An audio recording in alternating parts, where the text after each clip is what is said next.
Welcome to Motherhood from the Brain, a podcast guiding moms of preteen girls on how to navigate emotional challenges that are not addressed in school.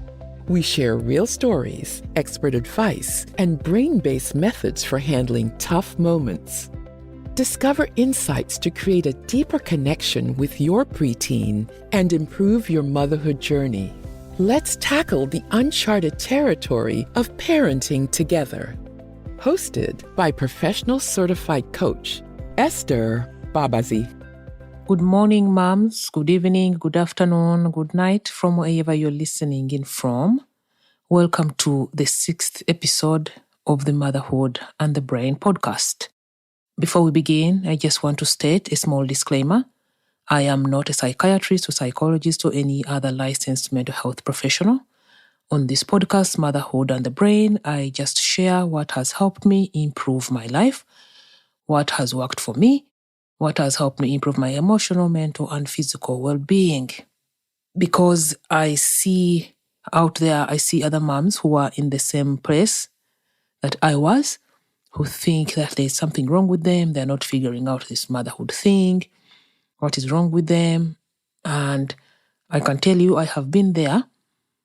That is why this work is so important to me. I just want to help at least one mom out there and emotional suffering. On today's episode, we are going to talk about what are these things that we call thoughts actually.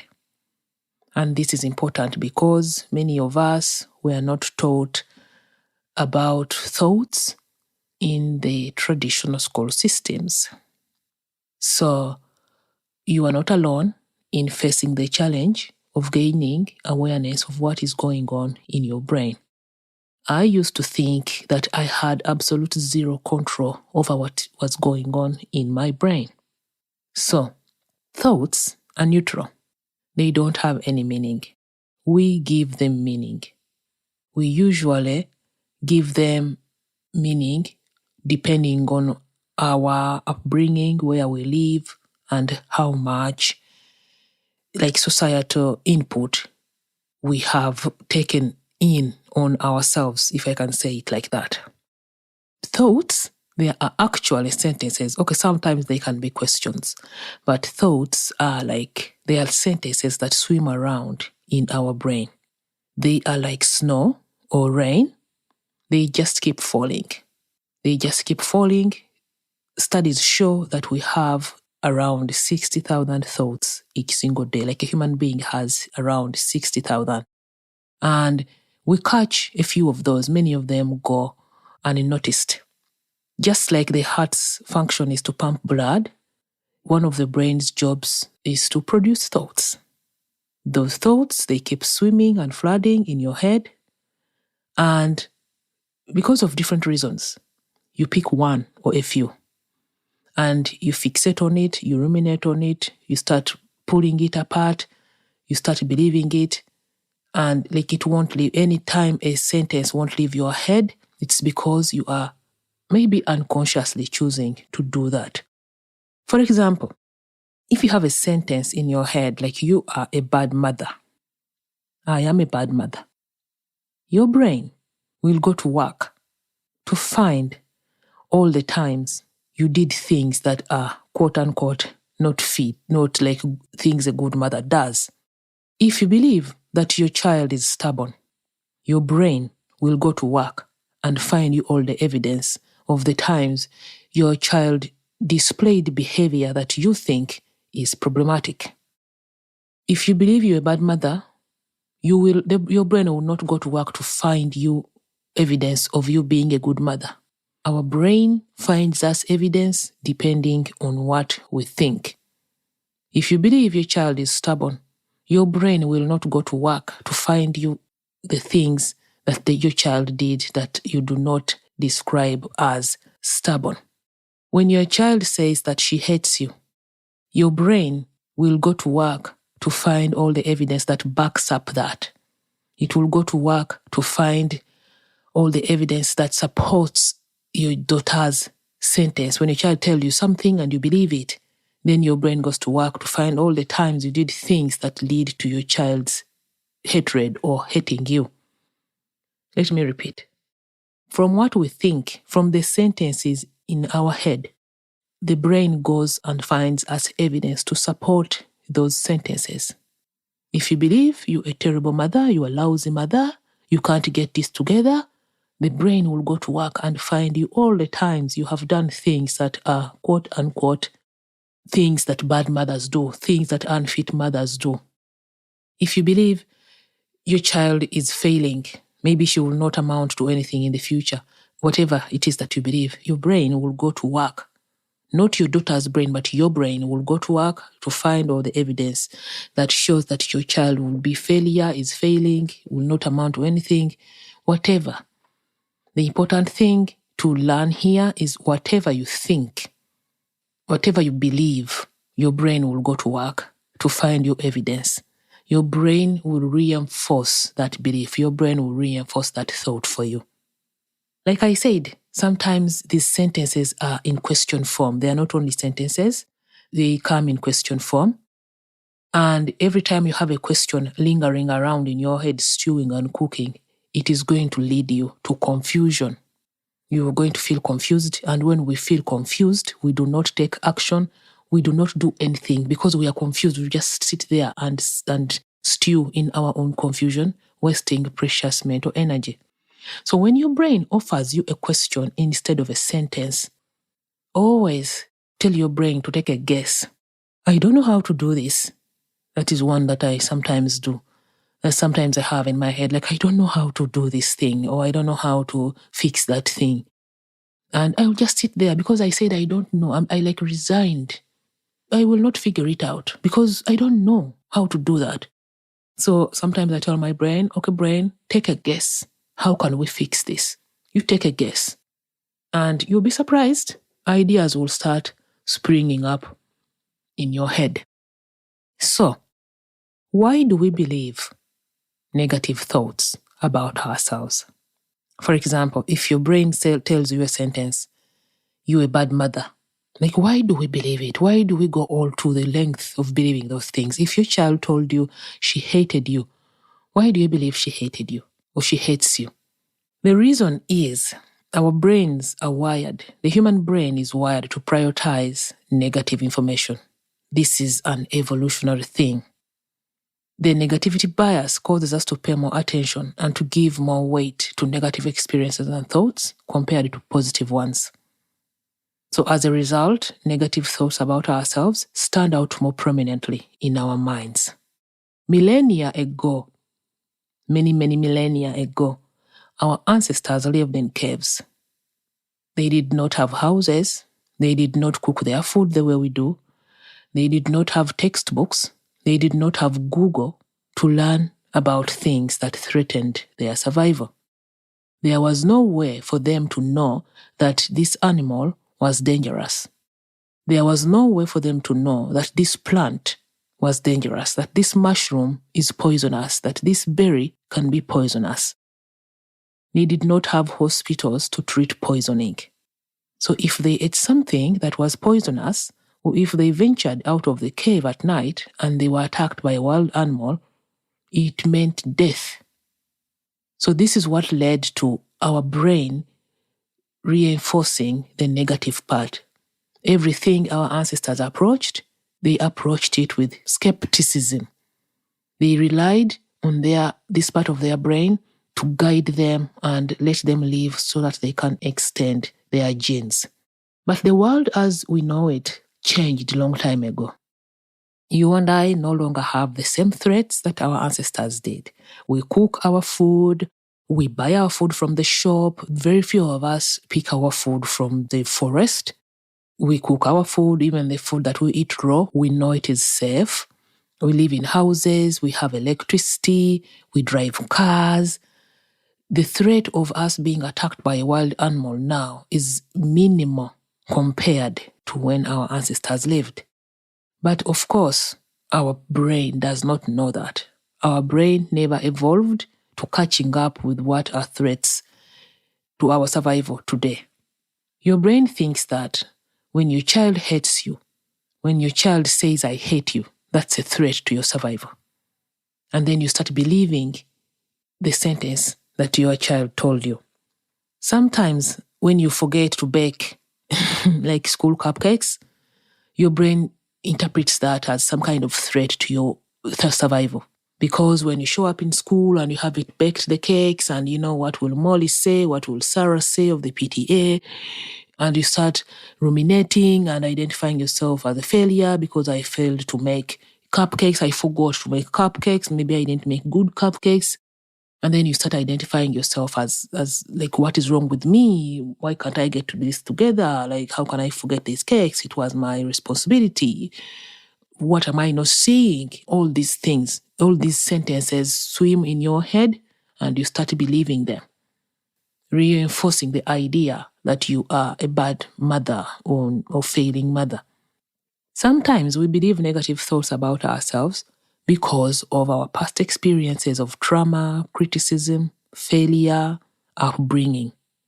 We start identifying ourselves from these experiences, and they shape how we perceive ourselves in the present. For example, if you grew up in a home where your guardians or parents told you, or scolded you and told you that you'll never amount to anything in life, you're a failure, you will be a failure, all those things.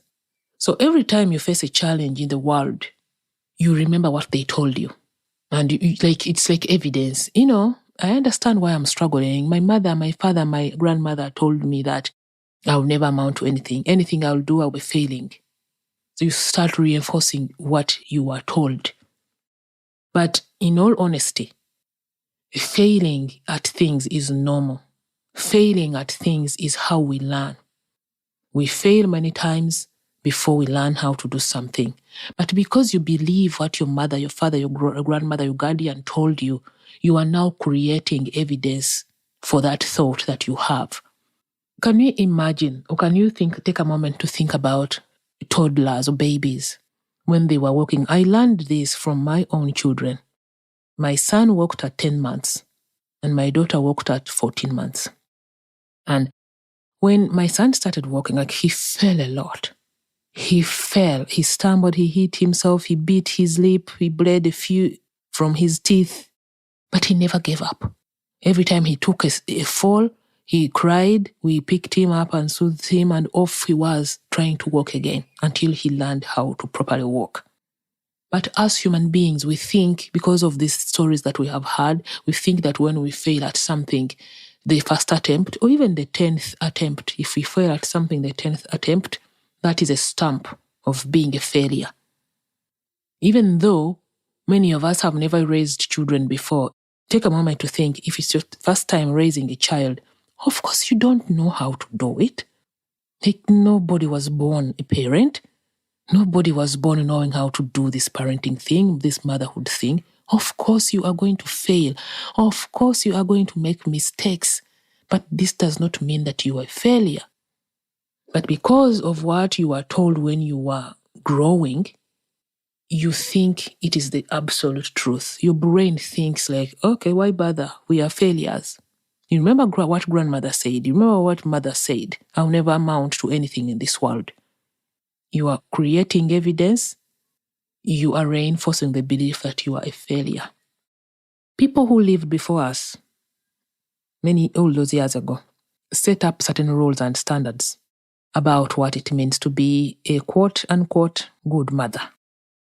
Our mothers, their mothers, and the mothers before never questioned these standards and rules. They just followed them. And many of us are doing the same today, myself included. But when we give birth to our kids, or when we adopt kids, some people just adopt. When we adopt to give birth to our children, they do not come with a user manual. There is no parenting guide out there. There is no parenting manual out there. We are all just figuring it out. And figuring out something means sometimes we are going to fail, other times we are going to get it right. But we keep going. But because of these societal standards that I talked about and rules, they are usually unwritten, but we know, all of us know them. Because of those rules and because we don't question them, when we do not achieve them, we think things about ourselves. We are failures. Why can't I be like Molly? Why can't I be like Peggy? Why can't I be like Nellie? We think that maybe Nellie is the poster child of being a good mother. But we are all different. Like nobody is the same as the next person. These societal standards or rules or beliefs or whatever people call them, they are unattainable. They are like a mirage. They are not real. These are things that people made up. We do not have to believe them. We do not have to measure ourselves against those rules and standards. There is no such thing as a perfect mother. Like, what does that even mean? Why do we have to be perfect? Like, what is the goal of that? Brain surgeons can be perfect. But other human beings, we do not have to be perfect. I do not know of anybody who was born knowing how to be a mother. When we try too hard to be perfect because we think we are failing our children, we think we are not measuring up to the standards that our ancestors set up. Our ancestors were human beings just like you and me. They had brains, you have a brain. You can figure out your own. You can believe whatever you want to believe. You can create your own thoughts. You can create your own sentences to believe. And you can ask your brain to find evidence of you being that sentence that you want. You can determine whether you're a good mother or not. Nobody determines that. You decide if you're a good mother or not. Nobody outside of you can determine that. The point is, sentences are neutral. We give them meaning. We give them meaning depending on how we were brought up, depending on what advertisement we have seen, what movies we have seen. We measure ourselves from the movies from Disney Channel and all those other movies. And when we are not like movies, when we are not mothers, when we do not do what the mothers in the movies do, then we think there's something wrong with us. When we watch, this is what I mean. I talk a lot about how advertising influences us. This is what I mean. Like we watch a movie and you see how a mother acts in a movie, and then you think you have to be like her, and then you are not. Because of course you are not her.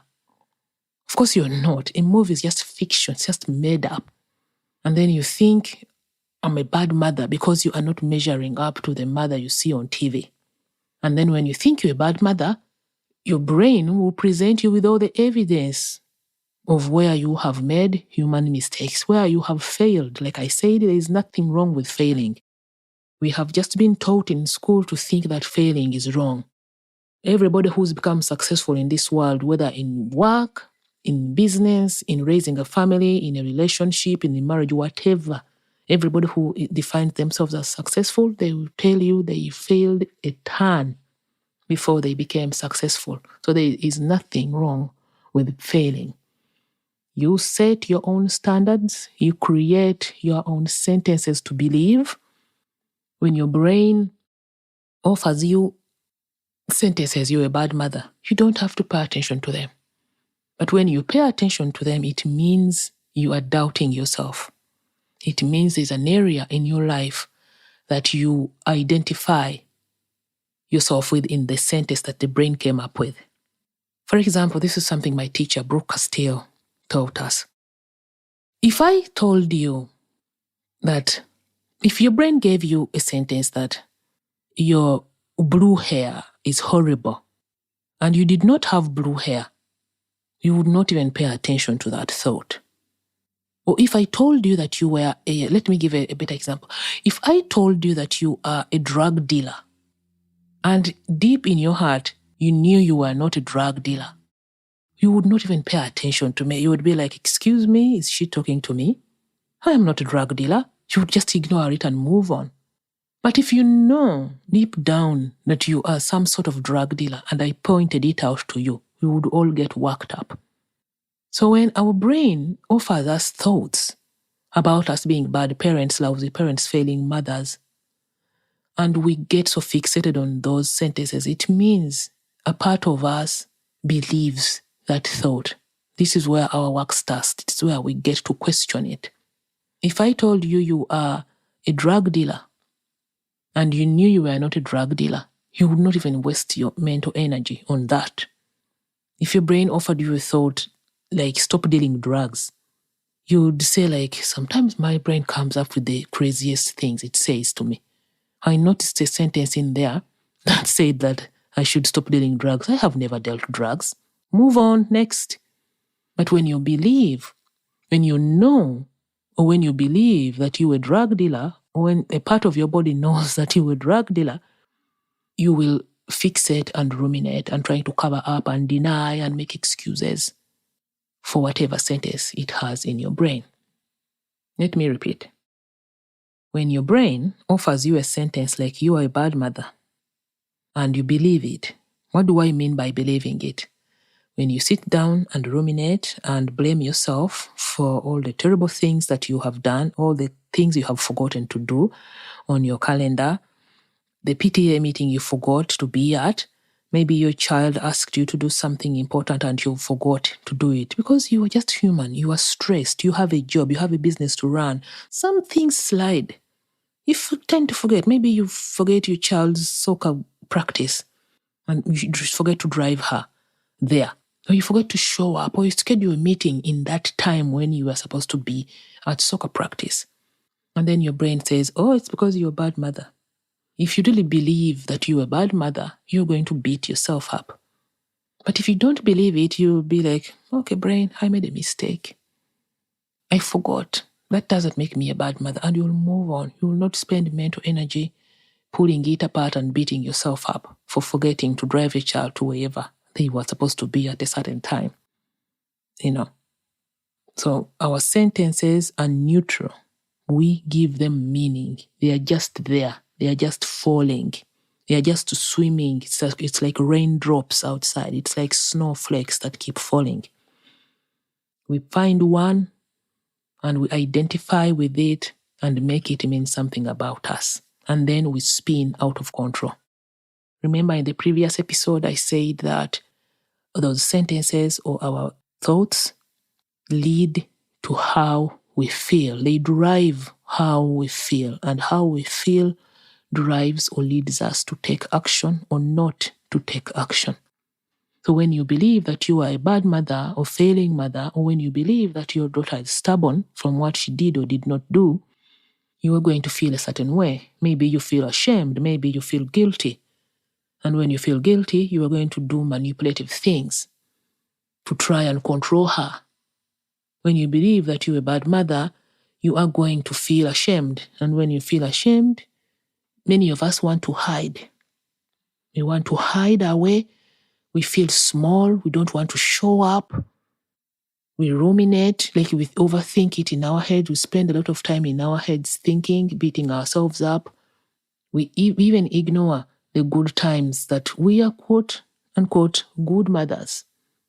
Because I said, whatever sentence you have, the brain will find evidence. You think you're a bad mother, it will present you with evidence of being a bad mother. It will not look for the good things, no. It will look for the bad things that you believe in.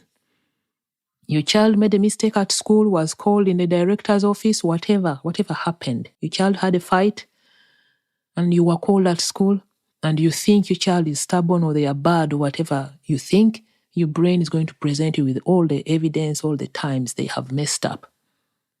This is what they mean by, I don't know whether you have heard it, this is what they mean by change your thoughts and change your life. It is normal to have negative thoughts, but we can train our brain to start seeing the opposite, the positive. We were wired to see the negative in everything because our ancestors depended on it for survival. But today, we do not have to depend on the negative for survival. We don't. We can train ourselves, we can train our brains to see the positive in stuff, especially in ourselves, because the way you treat yourself is the way you treat other people. If you look at yourself in a bad light, in a negative light, you believe everything negative about you, you will automatically believe everything negative about other people. You will not see the good in other people because you don't see it in you. You don't know what that is. So it starts with us. That is why my website is called masteryourwellbeing.com. because it starts with us. In order for us to help anybody, we have to be masters of our own well-being. Change your thoughts, change your life. I think there's a book that's called that. Change how you look at the same things. The same things. You don't even have to change your environment or anything, but you just have to change how you look at things in your life, how you look at yourself especially. If you think you're failing, of course, the brain is going to present you with failing things, failing evidence. But if you look at yourself and think that I am trying the best I can, I have never been a mother to a teenager, this is my first time, of course I'm going to make mistakes, but I'm learning. Your brain will present you. This is so fascinating. I cannot even say this enough. You open yourself up to positivity, to possibility, your brain will give you ideas how to do that. My child is, instead of thinking your child is stubborn, for example, you could think she had a human moment. Because 13-year-olds, I mostly help mothers who have 13 and below, 13 are up to around 9, sometimes 8-year-olds. These kids, their brains are developing. The emotional regulation center is under construction. Sometimes it is on, sometimes it is off.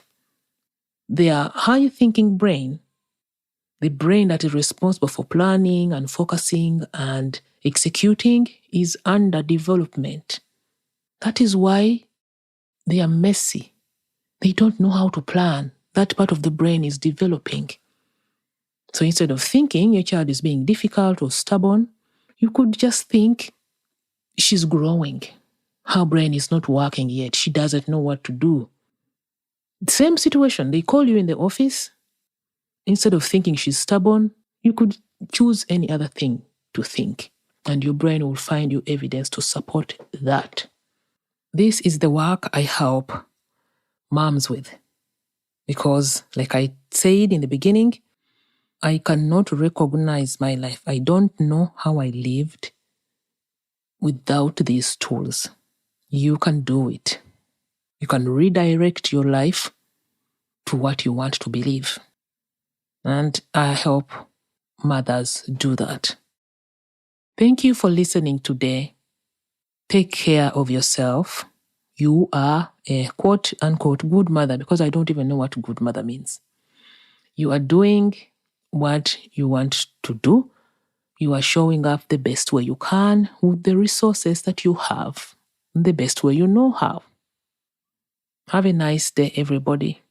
Talk to you again next week. Bye, everyone. Thank you for tuning in to today's episode. Your time means the world to us. If you found this episode valuable, we would be immensely grateful if you could spare a moment to visit Apple Podcasts and share your thoughts through a review. Your feedback plays a vital role in helping fellow moms discover our podcast and enrich their own motherhood experiences. Take care, and bye for now.